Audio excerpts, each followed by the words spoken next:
Hi and welcome to today's session where we continue to look at the novel The Catcher in the Rye by J.D. Salinger. This is an American novel and this is a work that gained popularity across the globe, especially with young adults. And this was incidentally a work written from the point of view of an adolescent boy. It's like a coming of age work in that sense, written entirely from the perspective of an adolescent boy. And it uses the first person narrative as we have taken a look at already. And today, having discussed some of the important themes and significant symbols and motifs in this novel, we also take a look at some of the excerpts through which I hope you will also get a sense of the novel and the sense of the narrative and a hang of where this plot is headed. So what we'll do in this session is we will take a look at some of the episodes, especially from the first half of the novel, and I hope that will also encourage you to go back and read the novel in its original form. The novel is divided into different chapters and very significantly in a very teenage form of a narrative. This does not have any subtitles, and I find it very interesting that the author considered it not important to give subtitles because none of these chapters talk entirely about a single theme. There is an abrupt kind of a jump from one thing to the other as you would begin to see, and this entire novel is being told in the form of recollection. When Holden Caulfield, he is in the hospital, he's getting treated for depression apparently, and we also get to know that the kind of thoughts that he has during this time, this novel is a kind of a documentation of his thoughts, his past life, and we don't even know how much of this is true, how much of this is a figment of his imagination, but this much we can be very sure of, that he is being honest to his own true self. The way he is feeling at the point of this narration, that's something that we get, the feel of that we get through this entire work as well. So when the work begins, and this is an excerpt that we already had taken a look at in the previous session, it talks about how he wants to skip a few details. He doesn't want to talk about his childhood, which he refers to as the lousy childhood, and he straight away begins to talk about the experience that he had in this public school, and we get to know that it's a very prestigious sort of a public school from which he is about to get evicted. So in the first chapter itself, we get a sense of the school. It's Pensy Prep, and the location is Pensy Prep is this school that's in Hagerstown, Pennsylvania, and he also talks rather sarcastically and very cynically about the various things that the school boasts about. Since 1888, we have had molding boys into splendid, clear-thinking young men, and he is very, very skeptical about that. They don't do any damn more molding at Pensy than they do at any other school, and I didn't know anybody there that was splendid and clear-thinking and all, maybe two guys, if that many. And they probably came to Pensy that way. So this is his attitude to Pensy Prep and the kind of claims that they make for themselves about molding young boys into clear-thinking men. And in the first chapter itself, we get to know that more than talking about himself, Holden Caulfield is mostly talking about others. He's a watcher. He is constantly watching others play. And there's a very engaging description of the football game that he is watching, and we get to know that he stays isolated. He's not hanging out with anyone. He is just watching the game. He is just watching the others participating in various kinds of action. And he has this inability to mix with others. We get to know that from the first chapter onwards, that he is a loner. He's desperately trying to connect with people, but he is unable to make that connection. So he always stays aloof. He is this typical adolescent boy. Throughout the novel, we find him desperately trying to connect with others, but he has this complete inability to do so. And when he is talking about the school, no matter how involved he seems in many of the activities, when I say involved, it's always from a distance. He is never part of any group. He's never part of any activity. He also makes this very clear statement. It was a terrible school. It was a terrible school no matter how you looked at it. And he's talking about, he's inventing excuses to dislike the school. You will find this critique in this novel almost throughout, and some of them may come across as being very, very flippant, but some are very, very hard-hitting as well, which is the reason why the novel was banned from from many of the public schools, and the access to this novel was denied in many of the high schools. And when this novel begins, he's about to say goodbye to his school, and this is a way in which he begins to talk about saying goodbyes. And he is also giving us a reason why he tries to get involved with various activities, why he tries to watch and give a description of various activities. That is his way of establishing some kind of a connection as well. I was trying to feel some kind of a goodbye. I mean, I've left schools and places I didn't even know I was leaving them. I hate that. I don't care if it's a sad goodbye or a bad goodbye. But when I leave a place, I like to know I'm leaving it. If you don't, you feel even worse. So throughout this story, we get a sense that this is what he is trying to do. He is being kicked out of this school. He is being asked to leave. He is forced to leave because he's flunked in all the subjects except English. And they see no promising career for a student like Holden Caulfield. It is a typical successful sought after public school. So he's about to leave for home and he wants to say a proper goodbye. These details and the many narratives that he recalls is one way of Holden Caulfield saying goodbye to his school.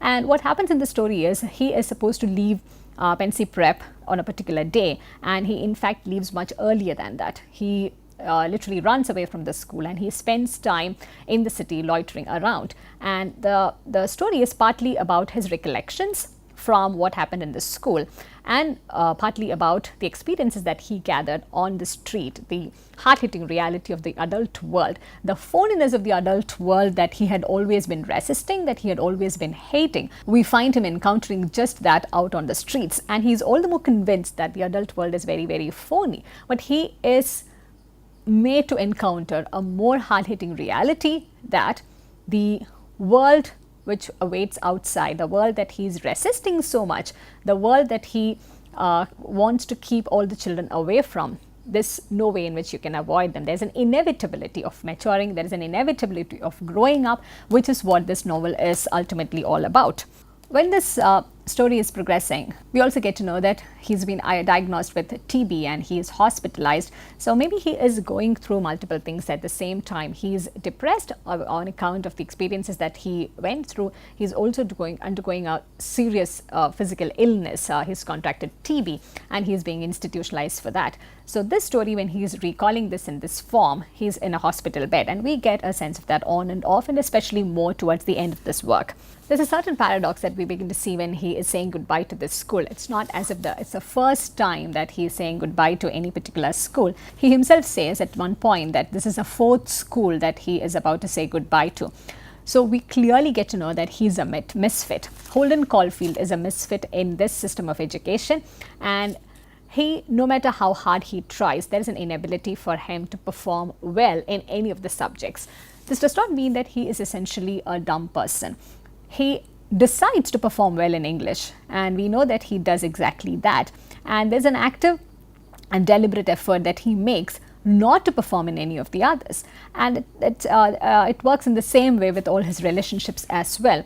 At one level, it feels like he is desperately trying to connect to people and he's trying to reach out with people. But there's also a certain kind of a choice that he makes in that aspect. He only wants to hang out with, he only wants to connect with certain kinds of people who are not phonies themselves.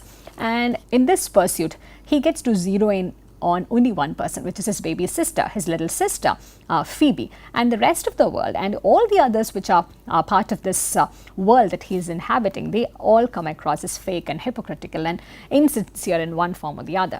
If one tries to summarize this novel, you would begin to feel that this is almost an impossible task, because there are many details which are not very significant, but when looked at it together, they begin to make sense. The critique begins to make a lot of sense. For instance, there is this particular instance in one of the earliest chapters where he talks about the teacher's attitude, how some teachers come to class and embarrass students for no reason. And he talks about that as a very important episode which happened during his school life. And this is what happens then. The teacher wants to read out an essay that he had written, and he clearly knows that the intention is not to praise him but to completely embarrass him in front of the others. And this is something which this novel also critiques in a very subtle way by alerting the entire system of education, by alerting the teachers that there are certain things which are not to be done within a classroom space, because you're also dealing with very delicate beings who are trying to mold themselves into rational beings, who are trying to mold themselves into thinking young men and women, as the novel itself says. But at the same time, sometimes the attitudes of the teachers, they come across as more destructive. They come across as more delimiting than enabling. And while talking about the reason for leaving one of the earliest schools, he says, "One of the biggest reasons I left Elton Hills was because I was surrounded by phonies. That's all. They were coming in the goddamn window. For instance, they had this headmaster, Mr. Haas, that was the phoniest bastard I ever met in my life. 10 times worse than old Therma. On Sundays, for instance, old Haas went around shaking hands with everybody's parents when they drove up to school. He'd be charming as hell and all, except if some boy had little old funny looking parents. You should have seen the way he did with my roommate's parents. I mean, if a boy's mother was sort of fat or corny looking or something, and if somebody's father was one of those guys that wear those suits with very big shoulders and corny black and white shoes, then old Haas would just shake hands with them and give them a phony smile, and then he'd go talk for maybe half an hour with somebody else's parents. I can't stand that stuff. It drives me crazy. It makes me so depressed I go crazy. I hated that goddamn Elton Hills." Look at the kind of language that he uses. It's a very teenage rant, which we find getting manifested over here.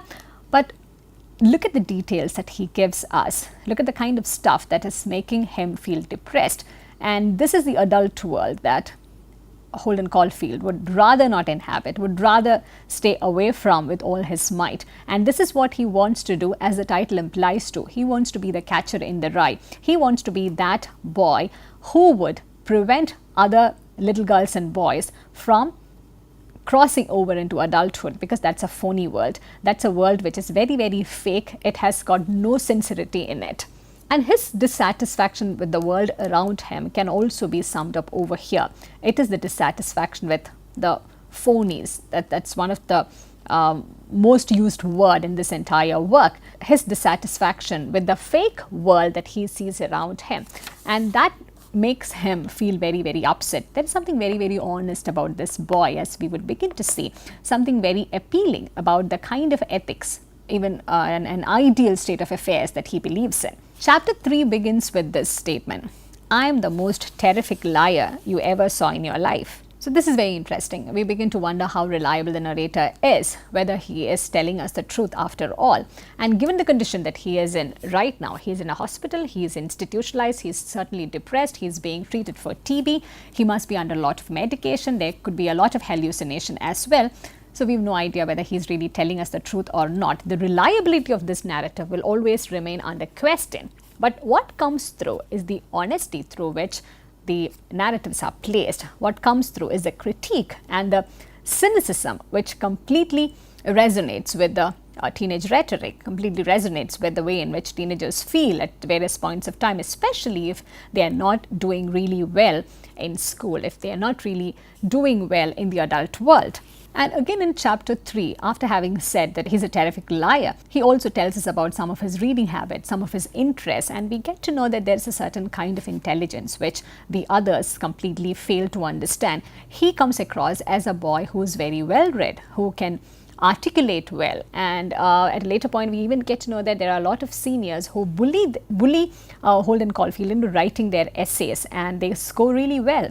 And this is the kind of intelligence that a school like Pensy Prep, all the other 4 schools that he had already left, they fail to recognize, they fail to identify. They all see him as a failure, and this is perhaps the most hard-hitting kind of a critique against this system of education.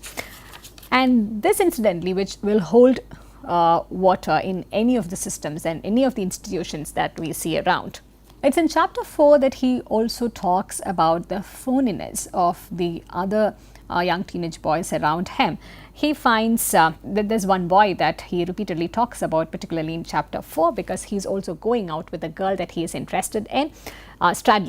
Stradlater's hypocrisy comes across as very, very striking, and it's at this point that perhaps Holden Caulfield also begins to realize that the phoniness is not entirely an attribute of the adult world. You find that all around you. Hypocrisy is all around you. And Stradlater comes across as this very macho figure, but he also needs Holden Caulfield's help. For instance, he goes and asks him, how about writing a composition for me for English? So Holden at times realizes the power that he has over language, but he just does not know how to use it in the way that the others use various kinds of powers over him to bully him, to pull him down.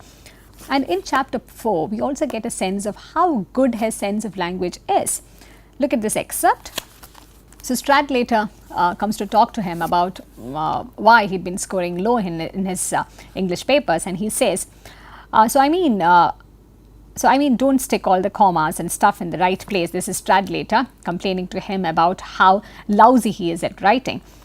And Holden Caulfield is thinking, there's something else that gives me a royal pain. I mean, if you're good at writing compositions and somebody starts talking about commas. Strad later was always doing that. He wanted you to think that the only reason he was lousy at writing compositions was because he stuck all the commas in the wrong place.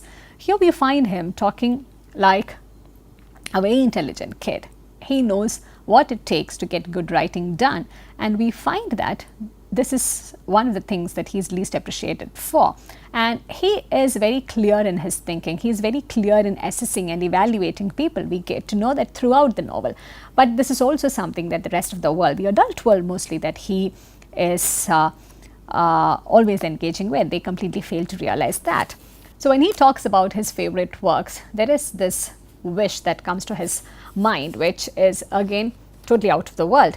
What really knocks me out is a book that, when you are all done reading it, you wish the author that wrote it was a terrific friend of yours and you could call him up on the phone whenever you felt like it. That doesn't happen much though.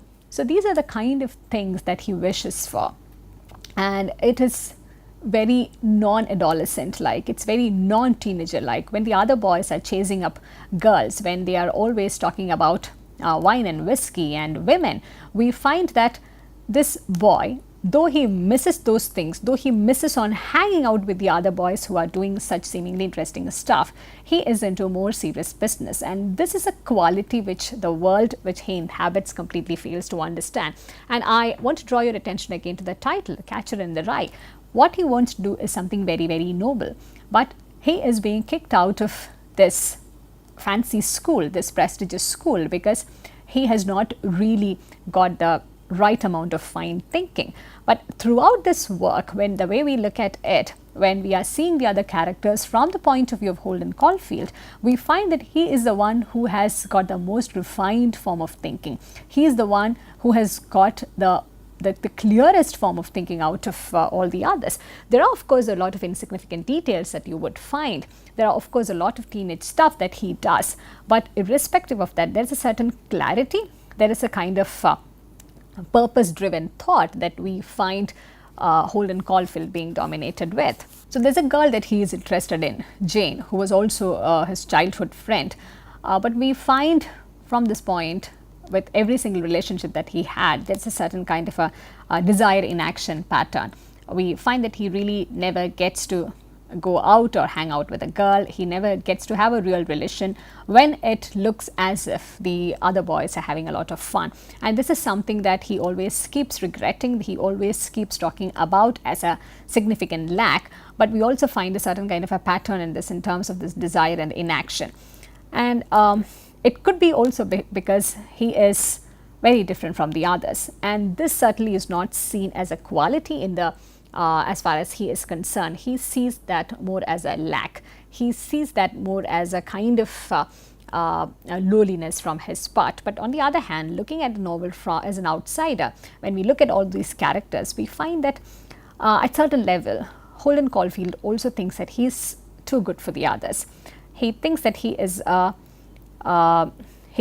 morally way better than the others. When he is calling the others a phony, the last thing that he realizes is that he is also in the process of becoming a phony by himself, that he is also susceptible to all this hypocrisy and these insincerities that he sees all around him. But for the large part of the novel, he is completely aware of that, how he's also getting sucked into this adult world, and he thinks that he is always able to stand outside and critique this world that he loathes a lot. But towards the end of the novel, we find that he's also coming to terms with this reality that he needs to live in that world. The phoniness that he despises gradually becomes a part of himself too, and he realizes that unless he begins to deal with it, there's no way in which he can grow up or he can allow others like his little sister Phoebe to grow up. We'll wrap up today's lecture with one final point, which is one of the hard-hitting critiques against the system of education. You find that in the chapter 17, he's talking to Sally about the system of education through which he went through and from which he is about to be kicked out. You ought to go to a boys' school sometime. Try it sometime. It's full of phonies, and all you do is to study so that you can learn enough to be smart enough to be able to buy a goddamn Cadillac someday. And you have to keep making believe. You give a damn if the football team loses, and all you do is talk about girls and liquor and sex all day. And everybody sticks together in these dirty little goddamn cliques. The guys that are on the basketball team stick together, the Catholics stick together, the goddamn intellectuals stick together, the guys that play bridge stick together, even the guys that belong to the goddamn Book of the Month club stick together. If you try to have a little intelligent, and the conversation is interrupted by Sally. So this is the point that the novel tries to make too. This system of education, it makes sense if you are trying to buy a goddamn Cadillac, as it puts it.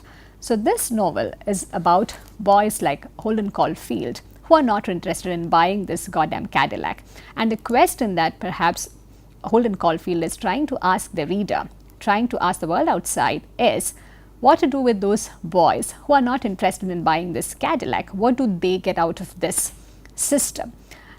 It's not that the novel begins to answer that in some form or the other, but it does a wonderful thing in the 1950s by critiquing this system, the purpose of which seems at the end of the day is just to enable you to buy an expensive car, just to enable you to afford an expensive lifestyle.